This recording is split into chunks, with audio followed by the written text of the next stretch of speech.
ಗೆಳೆಯರೇ, ನಂದಿ ಟ್ರಾವೆಲಿಂಗ್ ಚಾನಲ್ಗೆ ಸ್ವಾಗತ. Welcome to Nandi traveling channel.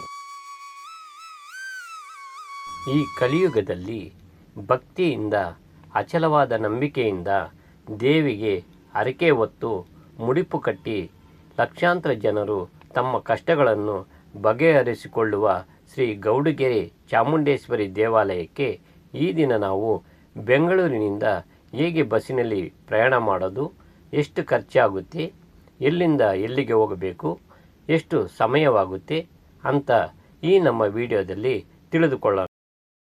ನಮ್ಮ ಈ ಚಾನಲನ್ನು ಯಾರೆಲ್ಲ ಸಬ್ಸ್ಕ್ರೈಬ್ ಆಗಲಿಲ್ಲವೋ ಖಂಡಿತ ಸಬ್ಸ್ಕ್ರೈಬ್ ಮಾಡಿಕೊಳ್ಳಿ. ಆಗಲೇ ನಮ್ಮ ಮುಂದಿನ ವಿಡಿಯೋ ನಿಮಗೆ ಬೇಗ ತಲುಪುತ್ತದೆ. ಬನ್ನಿ ಈಗ ನಮ್ಮ ಜರ್ನಿಯ ಬಗ್ಗೆ ತಿಳಿದುಕೊಳ್ಳೋಣ. ಈ ಗೌಡಗೆರೆ ದೇವಾಲಯ ಚನ್ನಪಟ್ಟಣ ತಾಲೂಕಿಗೆ ಸೇರಿದೆ. ಈ ಗೌಡಗೆರೆಗೆ ಬೆಂಗಳೂರಿನಿಂದ ಡೈರೆಕ್ಟ್ ಬಸ್ ಫೆಸಿಲಿಟಿ ಇಲ್ಲ. ಆದ್ದರಿಂದ ನಾವು ಮೊದಲು ಚನ್ನಪಟ್ಟಣಕ್ಕೆ ಹೋಗಬೇಕು. ನಮ್ಮ ಬೆಂಗಳೂರಿನ ಸ್ಯಾಟಲೈಟ್ ಬಸ್ ಸ್ಟ್ಯಾಂಡ್ನಿಂದ ಈ ಚನ್ನಪಟ್ಟಣಕ್ಕೆ ಹಲವಾರು ಬಸ್ಸುಗಳು ಇವೆ. ಈ ಬಸ್ಸಿನಲ್ಲಿ ನಾವು ಚನ್ನಪಟ್ಟಣಕ್ಕೆ ಪ್ರಯಾಣ ಮಾಡಬೇಕು. ಈ ಸ್ಯಾಟಲೈಟ್ ಬಸ್ ಸ್ಟ್ಯಾಂಡ್ನಿಂದ 1.5 ಅವರ್ ಜರ್ನಿ ಆಗುತ್ತೆ. ಒಂದು ವ್ಯಕ್ತಿಗೆ 66 ರೂಪಾಯಿ ಟಿಕೆಟ್ನ ದರ ಆಗುತ್ತೆ. ಮಹಿಳೆಯರಿಗೆ ಫ್ರೀ ಟಿಕೆಟ್ ಇರುತ್ತೆ. ಬೆಂಗಳೂರಿನಿಂದ ಈ ಚನ್ನಪಟ್ಟಣಕ್ಕೆ 90 ಕಿಲೋಮೀಟರ್ ಡಿಸ್ಟೆನ್ಸ್ ಆಗುತ್ತೆ.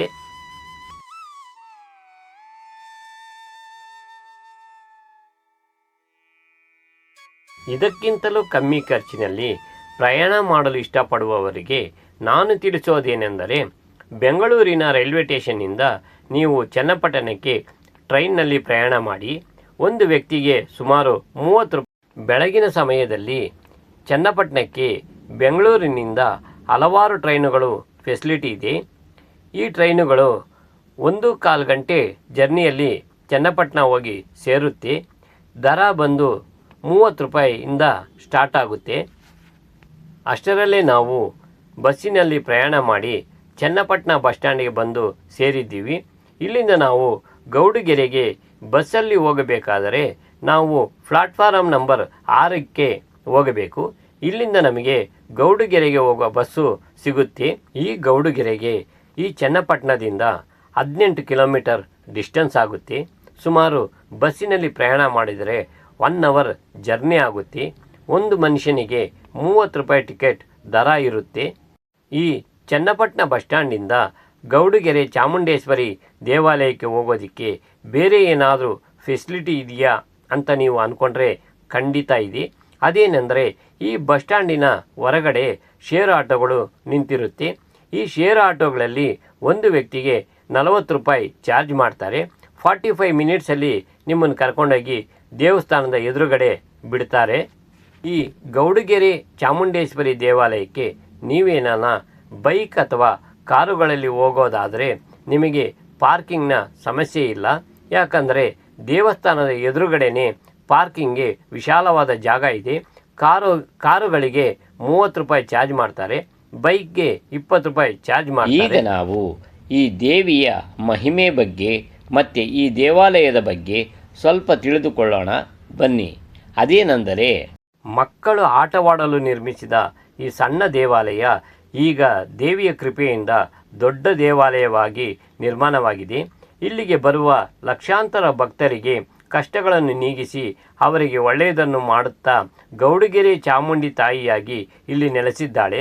ನಿಮ್ಮ ಏನೇ ಕಷ್ಟವಿದ್ದರೂ ಸರಿ, ಇಲ್ಲಿ ಹರಕೆ ಮಾಡಿಕೊಂಡು ತೆಂಗಿನಕಾಯಿ ಕಟ್ಟಿ ಭಕ್ತಿಯಿಂದ ಈ ದೇವಿಯನ್ನು ಪೂಜಿಸಿ ನಿಮ್ಮೆಲ್ಲರಿಗೂ ಒಳ್ಳೆಯದಾಗಲಿ ಅಂತ ನಾನು ಬಯಸ್ತೇನೆ. ಈಗ ನಾವು ಈ ಚಾಮುಂಡೇಶ್ವರಿ ದೇವಿಯ ದರ್ಶನಕ್ಕೆ ಒಳಗೆ ಹೋಗೋಣ. ಇಲ್ಲಿ ಯಾವುದೇ ರೀತಿಯ ಎಂಟ್ರಿ ಫೀಸ್ ಇರೋದಿಲ್ಲ. ಈ ದೇವಸ್ಥಾನದ ಗೇಟ್ ಹತ್ರದಿಂದ ನಾವು ಒಳಗೋಗಬೇಕಾದ್ರೆ ನಮ್ಮ ಲೆಫ್ಟ್ ಸೈಡಲ್ಲಿ ಒಂದು ಸಣ್ಣ ದಾರಿ ಹೋಗುತ್ತೆ. ಈ ದಾರಿಯಲ್ಲೇ ನಾವು ಹೋಗಬೇಕು. ಈ ದಾರಿಯಲ್ಲಿ ಹೋಗುವಾಗ ಫಸ್ಟಿಗೆ ನಮ್ಮ ಲೆಫ್ಟ್ ಸೈಡಲ್ಲಿ ನವಗ್ರಹಗಳ ಗುಡಿ ಇದೆ. ಈ ನವಗ್ರಹಗಳಿಗೆ ನಮಸ್ಕಾರ ತಿಳಿಸಿ ಇನ್ನೊಂದು 2 ಹೆಜ್ಜೆ ಮುಂದೆ ಹೋದರೆ ನಮ್ಮ ವಿನಾಯಕನ ಗುಡಿ ಇದೆ. ನಮ್ಮ ವಿನಾಯಕನಿಗೂ ನಮಸ್ಕಾರ ತಿಳಿಸಿ ಇನ್ನು ಸ್ವಲ್ಪ ದೂರ ಹೋದರೆ ಅಮ್ಮನವರ ಗುಡಿ ಇದೆ. ಈ ಅಮ್ಮನವರಿಗೆ ನಮಸ್ಕಾರ ತಿಳಿಸಿ ಹಾಗೆ ರೈಟ್ ಸೈಡಲ್ಲಿ ಮುಂದೆ ಹೋದರೆ ನಮ್ಮ ಶಿವಪ್ಪನ ಗುಡಿ ಇದೆ. ನಮ್ಮ ಶಿವಪ್ಪನಿಗೂ ನಮಸ್ಕಾರ ತಿಳಿಸಿ ಇನ್ನೂ ಸ್ವಲ್ಪ ಮುಂದೆ ಆಗಿ ನಾವು ನಡ್ಕೊಂಡು ಹೋದರೆ ನಮಗೆ ಇವಾಗ ಮೇನ್ ದೇವಸ್ಥಾನ ಸಿಗುತ್ತೆ. ಈಗ ನಾವು ಈ ಚಾಮುಂಡೇಶ್ವರಿ ದೇವಿಯ ದೇವಸ್ಥಾನದೊಳಗೆ ಹೋಗೋಣ. ಇಲ್ಲಿ ಫೋಟೋ ಆಗಲಿ ವಿಡಿಯೋ ಆಗಲಿ ತೆಗೆಯೋ ಆಗಿಲ್ಲ. ಆದ್ದರಿಂದ ನಾವು ನಮ್ಮ ಹರಕೆಯನ್ನು ದೇವಿಯ ಮುಂದೆ ಭಕ್ತಿಯಿಂದ ಒಪ್ಪಿಸಿ ನಾವು ಇಲ್ಲಿಂದ ಆಚೆಗೆ ಬರೋಣ. ಈ ಸಾಲಿನಲ್ಲಿ ನಾವು ಹೋಗುತ್ತಿರಬೇಕಾದರೆ ನಮ್ಮ ಬಲಭಾಗದಲ್ಲಿ ಸಾವಿರಾರು ಹರಕೆ ತೆಂಗಿನಕಾಯಿಗಳನ್ನು ಕಟ್ಟಿರೋದನ್ನು ನಾವು ನೋಡಬಹುದು. ಫ್ರೆಂಡ್ಸ್, ನನ್ನದೊಂದು ಸಲಹೆ ಅದೇನೆಂದರೆ, ಈ ಚಾಮುಂಡೇಶ್ವರಿ ದೇವಿ ಹತ್ರ ನೀವು ಏನೇ ಹರಕೆ ಹೊತ್ತಿದ್ರೂ ಸರಿ, ನಿಮ್ಮ ಕಷ್ಟಗಳನ್ನು ಹೇಳ್ಕೊಂಡಿದ್ರೂ ಸರಿ, ಅದರ ಬಗ್ಗೆ ನಿಮ್ಮ ಫ್ರೆಂಡ್ಸ್ ಹತ್ರ ನೀವು ತಿಳಿಸಬೇಡಿ, ಶೇರ್ ಮಾಡಬೇಡಿ. ನಿಮ್ಮ ಹರಕೆ ಹಾಗೂ ನಿಮ್ಮ ಕಷ್ಟಗಳು ತೀರಿದ ನಂತರ ನೀವು ಅವರಿಗೆ ಹೇಳಿದರೆ ಒಳ್ಳೆಯದು. ಅದು ಈ ದೇವಸ್ಥಾನದ ಪದ್ಧತಿ ಅಂತ ಸ್ವಲ್ಪ ಜನ ಸ್ಥಳೀಯರು ನನಗೆ ಹೇಳಿದ್ರು. ಈ ಚಾಮುಂಡೇಶ್ವರಿಯ ದರ್ಶನ ಮಾಡಿಕೊಂಡು ನೀವು ಹೊರಗೆ ಬಂದರೆ ದೇವಸ್ಥಾನದ ಹಿಂಭಾಗದ ಗೋಡೆಗೆ ಒಂದು ದೊಡ್ಡ ಆಂಜನೇಯನ ಕೆತ್ತನೆ ಇದೆ. ಈ ಕೆತ್ತನೆಯ ಕೆಳಗೆ ಶ್ರೀಚಕ್ರ ಕೆತ್ತನೆ ಇದೆ. ಇಲ್ಲಿ ಜನರು ಪೂಜೆ ಮಾಡ್ತಾರೆ, ಅವರ ಆಸೆಗಳನ್ನು ಈಡೇರಲಿ ಅಂತ ಇಲ್ಲಿ ಕೂಡ ಬೇಡ್ಕೊತಾರೆ. ಈ ಆಂಜನೇಯ ಸ್ವಾಮಿಗೆ ನಮನ ತಿಳಿಸಿ ನೀವು ಬಲಗಡೆ ಬಂದರೆ ನಿಮಗೆ ಪ್ರಪಂಚದ ಅತಿ ಎತ್ತರದ ಪಂಚಲೋಹದಲ್ಲಿ ಮಾಡಿರುವ 60 ಅಡಿ ಎತ್ತರವುಳ್ಳ ಚಾಮುಂಡೇಶ್ವರಿಯ ದೇವಿಯ ವಿಗ್ರಹ ಇದೆ. ಫ್ರೆಂಡ್ಸ್, ನೀವು ಏನೇ ಹೇಳಿ ಈ ಬೃಹದಾಕಾರ ದೇವಿಯ ನೋಡೋಕ್ಕೆ 2 ಕಣ್ಣುಗಳು ಸಾಲಲ್ಲ. ಅಷ್ಟು ಸುಂದರವಾಗಿದೆ, ಅಷ್ಟು ಅದ್ಭುತವಾಗಿದೆ. 18 ಕೈ ಹೊತ್ತಿರುವ ಈ ದೇವಿಯ ವಿಗ್ರಹ ನೋಡಿ ನಮಗೆ ಮೈ ಜುಮ್ಮನ್ನುತ್ತೆ. ಈ ದೇವಿಯ ಎದುರುಗಡೆನೇ ನಮಗೆ ಬಣ್ಣದ ಚಿಲುಮೆಗಳಿದೆ. ಇದರ ಇಕ್ಕೆಳಗಳಲ್ಲಿ ದೇವರುಗಳ ಮೂರ್ತಿಗಳಿದೆ. ಬಂಡೆಯ ಮೇಲೆ ಅಲ್ಲಲ್ಲಿ ಹುಲಿ, ಸಿಂಹ, ನವಿಲು, ಜಿಂಕೆ ಹೀಗೆ ನಾನಾ ಪ್ರಾಣಿಗಳ ಮೂರ್ತಿಗಳು ಮಾಡಿದ್ದಾರೆ. ನೋಡಲು ತುಂಬ ಸುಂದರವಾಗಿದೆ. ನೀವು ಎಷ್ಟೊತ್ತಿಲ್ಲಿ ಟೈಮ್ ಪಾಸ್ ಮಾಡಬೇಕಂದ್ರೂ ಟೈಮ್ ಪಾಸ್ ಆಗುತ್ತೆ, ಅಷ್ಟು ಸುಂದರವಾಗಿದೆ. ಗೌಡಗೆರೆಯಲ್ಲಿ ನೆಲೆಸಿರುವ 18 ಕೈಗಳಿರುವ ಶ್ರೀ ಚಾಮುಂಡೇಶ್ವರಿ ದೇವಿಯನ್ನು ಏನೆಂದು ಬಣ್ಣಿಸಲಿ? ಸಂಜೆ ಆಗುತ್ತಿದ್ದಂತೆ ದೀಪಗಳ ಬೆಳಕಿನಲ್ಲಿ ಚಿನ್ನದ ಬಣ್ಣದಲ್ಲಿ ಕಂಗೊಳಿಸುವ ಈ ತಾಯಿಯನ್ನು ಏನೆಂದು ವರ್ಣಿಸಲಿ? ನಿಜ ಭಕ್ತಿಗೆ ಸೋಲುವ ಈ ತಾಯಿಯ ಗುಣಗಾನವನ್ನು ಏನೆಂದು ಆಡಲಿ? ಭಕ್ತಿಯಿಂದ ಹರಕೆ ಹೊತ್ತು ತೆಂಗಿನಕಾಯಿಯನ್ನು ಮುಡುಪು ಕಟ್ಟಿ ಈ ದೇವಿಯ ಪಾದಕ್ಕೆ ನಮಿಸಿ ಬೇಡಿಕೊಂಡರೆ ಬೆಟ್ಟದಷ್ಟು ಕಷ್ಟಗಳನ್ನು ನೀಗಿಸುವ ಈ ತಾಯಿಯನ್ನು ಏನೆಂದು ನಾವು ಕೊಂಡಾಡಲಿ? ಗೆಳೆಯರೇ, ಈ ಗೌಡಗೆರೆ ಶ್ರೀ ಚಾಮುಂಡೇಶ್ವರಿ ದೇವಿಯ ದರ್ಶನವನ್ನು ನೀವು ಈಗ 2-3 ಗಂಟೆಗಳಲ್ಲಿ ಮಾಡಬಹುದು.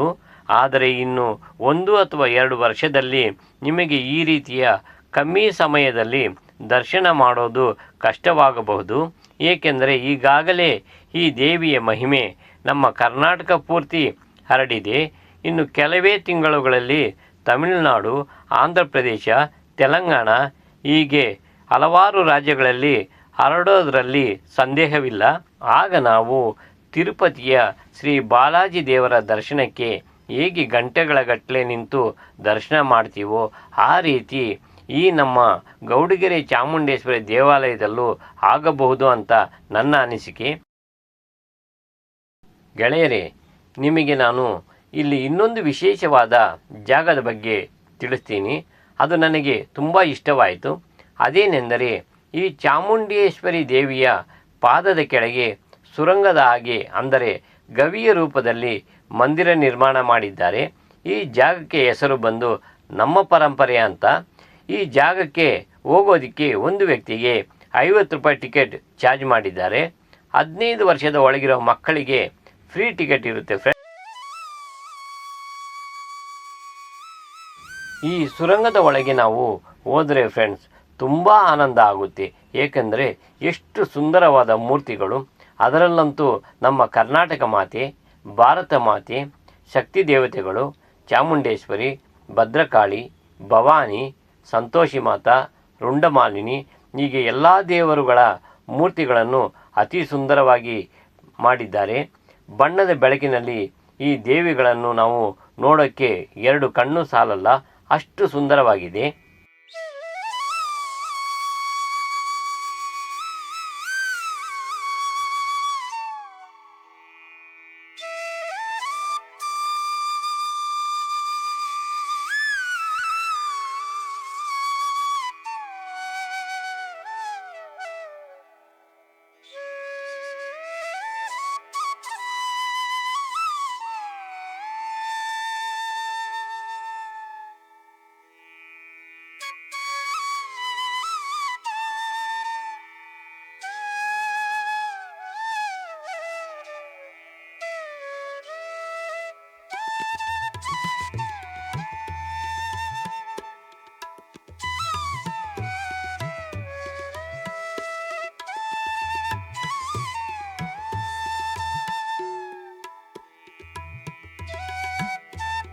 ಇಷ್ಟೇ ಅಲ್ಲ ಫ್ರೆಂಡ್ಸ್, ಇಲ್ಲಿ ರಾಜರುಗಳು, ರಾಣಿಯರು, ಕಿತ್ತೂರು ಚೆನ್ನಮ್ಮ, ಒನಕೆ ಓಬವ್ವ, ಹಕ್ಕಬುಕ್ಕರು, ಗಂಗರು, ಕೃಷ್ಣದೇವರಾಯರು, ಕನಕದಾಸರು, ಕುಮಾರರಾಮ, ಪಂಪ, ರನ್ನ, ಚಾವುಂಡರಾಯ, ಹೊಯ್ಸಳ ದೊರೆ ವಿಷ್ಣುವರ್ಧನ, ಮಯೂರವರ್ಮ, ಪುಲಿಕೇಶಿ, ಕವಿ ರಾಘವಾಂಕ, ಲಕ್ಷ್ಮೀಶ, ಹೀಗೆ ಹಲವಾರು ರಾಜರು, ರಾಣಿಯರು, ಮಂತ್ರಿಗಳು, ಸೇನಾಧಿಪತಿಗಳು, ದಂಡನಾಯಕರು, ಹೀಗೆ ಎಷ್ಟೋ ಜನರನ್ನು ನಾವು ಇಲ್ಲಿ ಕಾಣಬಹುದು ಸ್ನೇಹಿತರೆ.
ಇದಲ್ಲದೆ ಅವರವರ ಕಸುಬುಗಳು ಅಂದರೆ ಅಕ್ಕಸಾಲಿಗರು, ಕುಂಬಾರರು, ನೇಕಾರರು, ಕವಿಗಳು, ಜಮೀನ್ದಾರರು, ಮರ ಕಡಿಯುವವನು, ಮಡಿಕೆ ಮಾಡುವವನು, ಕಾಫಿ ಮಾಡುವವನು, ಹೋಟ್ಲ್ ಅಂಗಡಿ ಇಟ್ಟಿರೋನು, ಸ್ವೀಟ್ ಮಾಡೋನು, ಹೀಗೆ ನಾನಾ ಥರದ ಮೂರ್ತಿಗಳು ಇಲ್ಲಿದೆ. ಇದು ಸಾಲದು ಅಂತ ನದಿಗಳು, ಶಕ್ತಿಪೀಠಗಳು, ಶಿವಲಿಂಗಗಳು ಇನ್ನೂ ಅನೇಕ ಇದೆ ಫ್ರೆಂಡ್ಸ್. ಈ ಗವಿಯಲ್ಲಿರುವ ಎಲ್ಲ ಅಂದವಾದ ಮೂರ್ತಿಗಳು, ಗೊಂಬೆಗಳನ್ನು ನೋಡಿಕೊಂಡು ನಾವು ಆಚೆ ಬರ್ತಿದ್ದಂಗೆ ನಮಗೆ ಇನ್ನೊಂದು ವಿಶೇಷ ಇದೆ ಫ್ರೆಂಡ್ಸ್. ಅದೇನೆಂದರೆ ಈ ದೇವಸ್ಥಾನದಲ್ಲಿರೋ ಬಸವಣ್ಣ. ಈ ಬಸವಣ್ಣನಿಗೂ ದೇವಿಯ ಅನುಗ್ರಹ ಆಗಿದೆ. ಆದ್ದರಿಂದ ಜನ ಈ ಬಸವಣ್ಣನಿಗೆ ಪೂಜೆ ಮಾಡಿ ನಮಸ್ಕರಿಸ್ತಾರೆ. ನಾವು ಈ ಬಸವಣ್ಣನಿಗೆ ನಮಸ್ಕಾರ ಮಾಡಿ ಇಲ್ಲಿಂದ ಮುಂದೆ ಬಂದರೆ ದೇವಿಯ ಬಲಭಾಗದಲ್ಲಿ ಅನ್ನದಾಸೋಹ ಭವನಕ್ಕೆ ದಾರಿ ಇದೆ. ಅಲ್ಲೋಗಿ ನಾವು ಊಟ ಮಾಡೋಣ. ಇಲ್ಲಿ ನಿತ್ಯ ಅನ್ನದಾನ ಪ್ರಸಾದ ಇರುತ್ತೆ ಫ್ರೆಂಡ್ಸ್. ಇದು ತಿಂದು ನಾವು ಸ್ವಲ್ಪ ಮುಂದೆ ಬಂದು ಬಲಕ್ಕೆ ನೋಡಿದ್ರೆ ಅಲ್ಲಿ ನಮಗೆ ಬಸ್ಸುಗಳು ನಿಂತಿರೋದು ಕಾಣಿಸುತ್ತೆ.